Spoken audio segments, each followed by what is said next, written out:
Thanks, Jeff. So I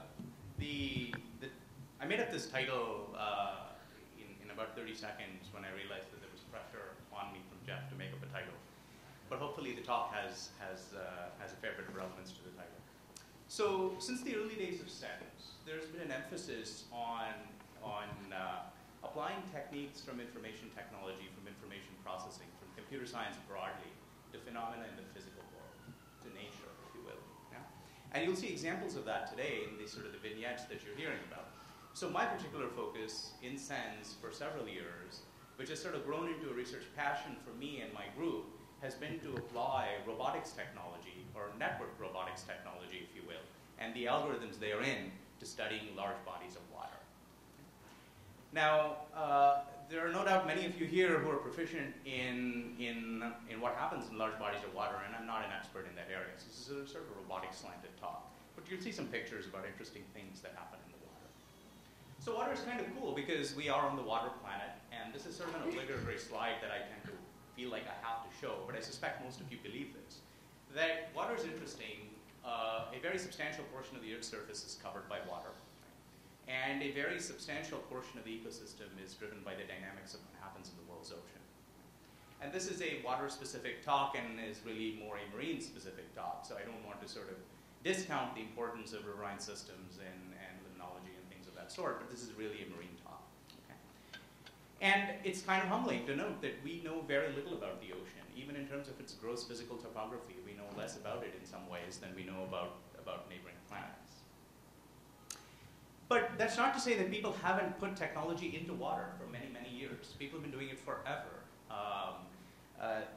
One of the things I realized about how fascinating water is when I first had little children, that the urge to run into the water, also to pollute it, to throw things into it at random, seems also to be sort of a human characteristic. As with many things, there is an early sketch of a human-occupied vehicle that might have explored the undersea, done by Leonardo about 600 years ago. But really modern human-occupied vehicles and robotic vehicles are about 150 years old. There is a record of an Austrian vehicle in the 1800s that was actually, with some stretch of definition, programmed to descend to a particular depth on a charge. So people have been doing this for a while. Now, the important thing to realize about using robotic technology to explore the water is that really the level of autonomy in these robotic vehicles is not particularly high. Right? And as you go deeper, the level of autonomy for these robotic vehicles rapidly disappears. So if you want to go to great depths, you go in human-occupied vehicles, HOVs. Right?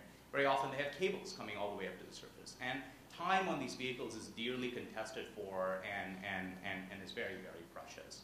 They're sort of like these highly sought-after telescope times. There are very few in the world. Right? But in the upper column of the water, which is where groups like mine tend to live, which is the part of water that most deep ocean people ignore on their way down, but is very interesting nevertheless. That part of the water, the upper 50 to 100 meters or so, is teeming, if you will, with autonomous robotic vehicles. For example, many of you have probably been to an aquarium and seen a map of the Argos floats. There's 5,000 of them in the world's ocean. They basically are autonomous profilers. They are propelled by the currents in the water. They measure data. They descend to a pre-programmed depth. They come back up. They have GPS tracking. They send back geotagged data to a network, and it's available for anybody to use. There are more sophisticated forms of vehicle autonomy that are now starting to emerge. So my talk really is about those kinds of things. So now we live in a coastal environment here in Los Angeles, and we're sort of busy consumers of water, which we bring from somewhere else. And we do bad things to it, and we spit it out into the ocean. That's pretty much the dynamics of Los Angeles. Yeah? And we have a great impact on the coastal ocean. Yeah? And no, really, I mean, there's essentially very little local water. You bring it from somewhere at great expense, you pollute it, and you throw it into the ocean. Yeah? And so there's tremendous impact whenever you disgorge polluted water into the coastal ocean. And as I sort of learned over the past few years, this is not confined just to LA, but major metropolitan centers near coastal areas tend to often wreak havoc, if you will, with the dynamics of the local ocean. So what if one could build robotic networks that could actually study the local ocean, that could harvest data from the coastal ocean, so that oceanographers and marine microbiologists could then have a better understanding of how the ecosystem in the vicinity of a large population center is working. And so that's the kind of thing we work on. So what are some of the problems for robots in such an environment? So there's sort of, if you will, a feast of problems. And I say this like it's a good thing, right? Because it's a sort of rich area for roboticists to work in. It's really hard for robots to communicate when they're underwater. Yes, everybody's heard of sonar and acoustic communication, but it tends to be low bandwidth. It tends to be difficult to do at long distances. A lot of robots communicate only when they're at the surface, right? So this imposes some interesting challenges if you want to deploy infrastructure. Information is necessarily difficult to share. The other interesting thing is that unlike camera systems, which are far-field sensors, most underwater sensing is near-field sensing. If you want to measure something about the water, you have to actually be right where you want to make the measurement. If you want to know how much chlorophyll there is in the water, you have to actually go to the location you care about. You don't have a sensor that measures 2 kilometers away and tells you something about what the chlorophyll concentration is. Now there's one exception. There are satellites which image in the infrared, and they do spectroscopy. And they tend to look down into the water from great heights, so there are certainly far-field sensors out there. The main limitation of those kinds of sensors is they only look into the water to a few meters of depth, and they essentially don't look any deeper than that. So for all practical purposes, if you want to look at interesting phenomena in the water, chemical phenomena or biological phenomena, it's the kind of sensing which you have to pay a price for. You have to actually take the sensor there. Now, as you'll appreciate, the water isn't still, it's moving. Right? And so the interesting things in the water are evolving and moving. So algae bloom, there are ecological dynamics to them, they produce toxin, there are chemical dynamics that move the toxin through the water. And then there's, of course, physics that pushes entire gross bodies of water around, right? And so you can naturally see that the phenomena of interest in the water, whether you're an ecologist or a marine microbiologist or even a physical oceanographer, these are temporally dynamic phenomena. They move in time. And in order to sense them, you need to be in situ. So in other words, it sort of naturally argues for an infrastructure that can, if you will, move with the phenomena to focus the sensing where it's needed. Right? Now, and that of course, as far as people like me are concerned, means you need fleets of robots to do this. There are other kinds of challenges. If you put sensors into the water, they have limited battery life, there's limited onboard computation, these kinds of things are sort of traditional in many of these systems. The other interesting thing is that there's this feast of external constraints, right? So there are models of the ocean that physical oceanographers make, but these models tend to be pretty coarse. There are people who dedicate their lives to sort of weather for water, if you will. But believe it or not, those models are far worse than atmospheric predictions, and those can be pretty bad. Very often the weather forecast isn't particularly good, as we know.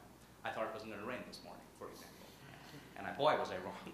So anyway, so there are all kinds of interesting challenges. So what we've been engaged in as part of CENS over the last 7 to 8 years is to essentially build a backyard lab for ourselves in the Southern California Bight. So this is a picture of the Southern California Bight, the local ocean. We have a marine station on the island that you see there, Catalina Island, and we have a set of transmitters and towers up and down the coast, roughly 8 to 10 of these, and we use a variety of instrumentation to study interesting phenomena in the coastal ocean. So I've shown you some of the infrastructure that's out there. On the upper left is a autonomous robotic vehicle that's being lowered into the water, and I'll show you a video of that shortly. There are radar towers that measure surface wave scattering to measure the surface velocity of waves in the ocean. There are floating buoys that are situated in harbor, and also some bigger infrastructure that floats offshore, which makes spot measurements. And the robots can use those spot measurements to decide where to go next. And no talk on technology is complete without a picture of an iPhone, and therefore there's a picture of an iPhone. No, I'm kidding. So as part of CENS work on participatory sensing, there's been an interesting collection of applications built, and one collection actually has been for people to be able to take pictures of the water and also pictures of marine life. And I won't have time to talk about the details of that today, but if you want to talk about that more with me, talk to me offline. So you can think of these robots and static sensors and phones as data sources for our network with which we study the water. So I'll focus on the robots today. So the principal infrastructure, robotic infrastructure we use to study the water is this autonomous underwater vehicle called a glider. And these are very interesting vehicles. They've been around for a long time. The oceanography community has used these for 2 decades or more, actually. They're remarkable vehicles in the sense that they're great for persistent monitoring of the water. They're incredibly low power. They're buoyancy-driven vehicles. They have a small onboard computer. They take very, very little power. And they move very slowly through the water.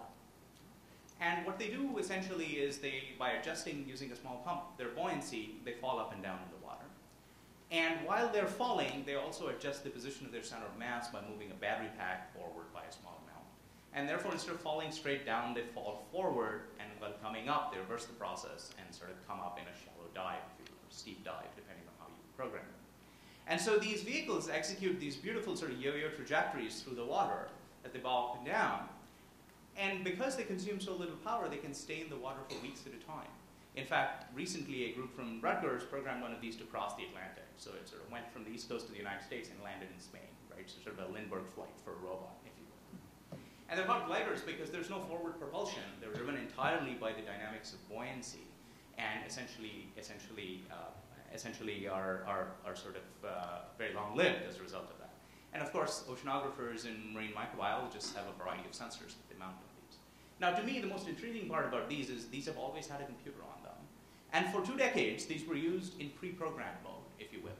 Somebody would take them, and somebody very smart who understood something about the ocean would take them, would upload a trajectory or would sort of pre-program a trajectory and say, here's the GPS location you should go to, and then here's another GPS location you should go to. And hand that off to the vehicle, put it in the water for a week, and the vehicle would execute this trajectory, you'd come back and you'd parse it, and then you'd realize that you missed everything that was important. Now, it's not entirely what used to happen, but that's often what might happen. And so the interesting question is, how do you get these vehicles to make decisions about where to go next based on what they're sampling in real time? Right? And how do they use the information other vehicles are measuring? And how do they, in real time, use information that the satellites are measuring to take data more intelligently, if you will? Right? How do you harvest information intelligently? You can never have enough of these to sort of have one every place you need it. They need to make intelligent decisions about where to go next. Right? And so that broad statement defines just an enormous number of interesting algorithmic computer science problems underneath it. And they're all intrinsically interesting because they sort of have this big overarching goal of producing better quality science data for the people who are using it. So they're not sort of asked in the abstract, they're asked for people who consume the data and make something of it. So over the past 5 years, we've asked variants of this question. Depending on what interesting means and depending on what you want to optimize, one can write fairly precise mathematical formulations of these problems. And then one can invent algorithms to actually solve these and improve properties about these algorithms. But more interestingly, you can actually show that they work. You can put them on these vehicles and you can have them harvest data. And so now, if this works, every robotics talk, in addition to a picture of an iPhone, needs to also have a video. Right? This is sort of axiom 2, right? And so this is a video of the glider on a dive. I don't know how clear it is, but you can see it moving. And there's a tether in the back because you don't want to lose it while you're filming it. Though obviously when it's on a data collection run, there isn't a tether on the back. It swims freely in the water. But that's just an example of what it looks like underwater. Now, you would think that one of the things these vehicles would do, like every good robot, is they would have cameras on them and they would avoid obstacles. And they'd be smart because that's what they can do. And I'm here to tell you that they fly blind through the water. Okay? And so we have to take great care to make sure that they don't come in the way of any ships. Because if there's contact between a big vessel and our robot, then the big vessel always wins. And we can't afford that, right? So there's immense complexities in launching this. We study this sort of phenomena in the Southern California Bight, and I sort of want to flip through some of these slides. I'm going to finish in 2 minutes.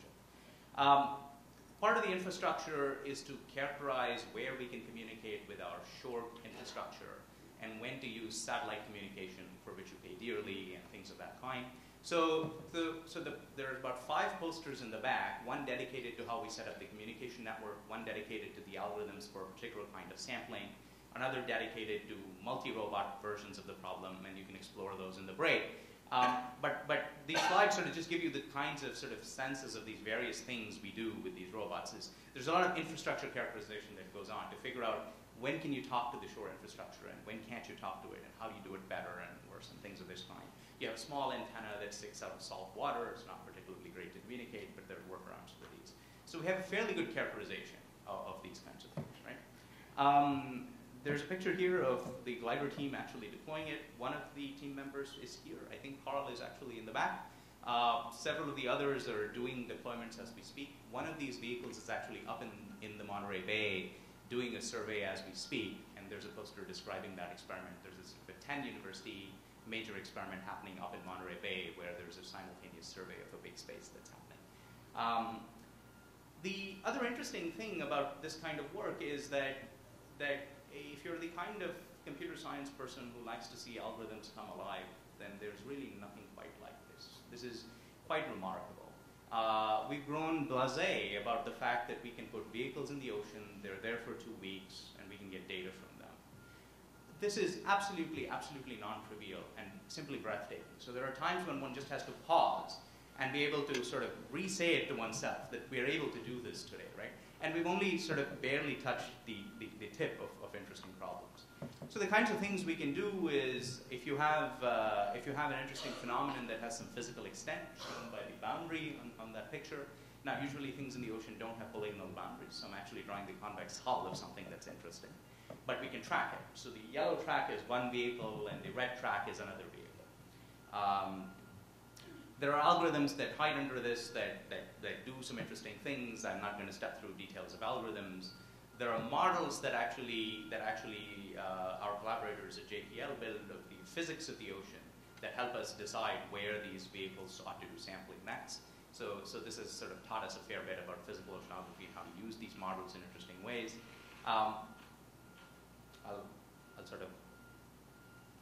There are interesting tools we have now where we can delineate certain regions of interest, and typically our oceanography colleagues will delineate a region of interest and say, I want a trajectory plan that spends more time in this area because I think there's more interesting things happening there. And they can sort of pick 4 or 5 areas. And as we go through them, our vehicles can automatically slow down, if you will. It can produce sort of finer resolution data at those locations and sort of coarse resolution data elsewhere. Axiom 3 of robotics talk is there has to be an equation. And so I mustn't sort of leave you without one equation. These problems very often are framed as optimization problems. And so this is sort of one example of a recent optimization problem that Ryan Smith, one of the postdocs in my lab, solved to optimize the velocity of the vehicle to sort of optimize sampling resolution in a particular area of interest. If you run these kinds of optimizations, you get interesting path plans, and these interesting path plans in particular do something cool, which is they sort of focus the vehicle's interest in the sort of the pink ellipsoid in the middle is the region of interest in this case.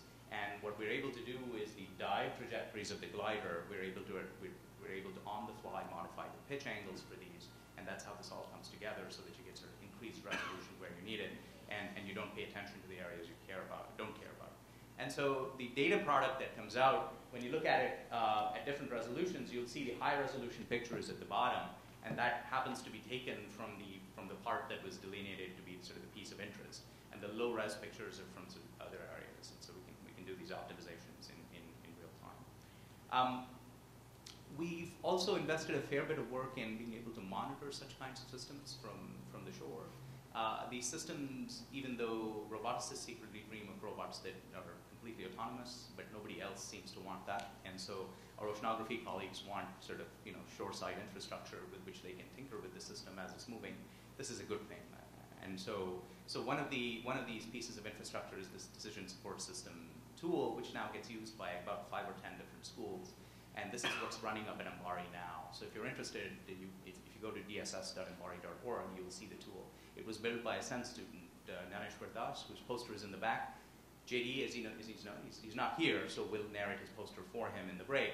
But he's actually up running these experiments with a bunch of students and postdocs from several other schools. So I think my time's up. So I'm going to stop. And I just want to leave you with this idea that there's a tremendous surge in robotic exploration of the ocean. There has always been interest in exploration of the ocean. There has, in fact, always been interest in using technology to explore the ocean. But there's really now, in the last decade, there's been this very interesting surge of using computer science tools to harvest data from the ocean in ways that had not been done before. There are lots of cool applications. I haven't even talked about any applications, but I suspect many of you can sort of think of them. And I'll leave you with a bad misquote of what Richard Feynman said in an entirely different context. Okay, and I'll stop it.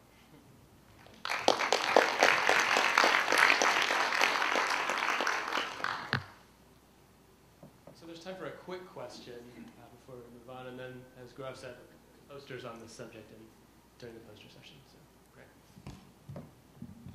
So you said it's flying blind. Any thought of using something like a hydrophone to at least detect the propellers, and you also use it as a secondary sensor? Yeah, so we just started a project on this for ONR to do two things. One is to proactively start using some underwater acoustic communication, and two is to use the hydrophones just to listen for sort of ambient sound and to sort of detect changes in ambient sound, which we might be able to ascribe to vehicular traffic. I think that's a tractable way to go because of two reasons. One is you don't really need to know exactly what you're detecting, you just need to know something's there, A. And B, even a rough distance gauge is pretty good, and so that's viable. And C, in looking at sort of the shipping lane data, AIS data from vehicles that have been sort of in the water, there is a fair degree of regularity and spatial regularity to how vehicles use the water. And so one could exploit that prior along with the CENS data, I think, to do this quite well. And so I think we're just beginning to think about it, but we haven't really done it. There's a slight issue, which is these are low power vehicles, and so acoustics on them will likely change the power budget quite a bit. So that might be something to think about. But that may not be a showstopper. You only need it when you're close to the surface, exactly. You cut it out when you dive under 50 meters. No ship has a draft bigger than that.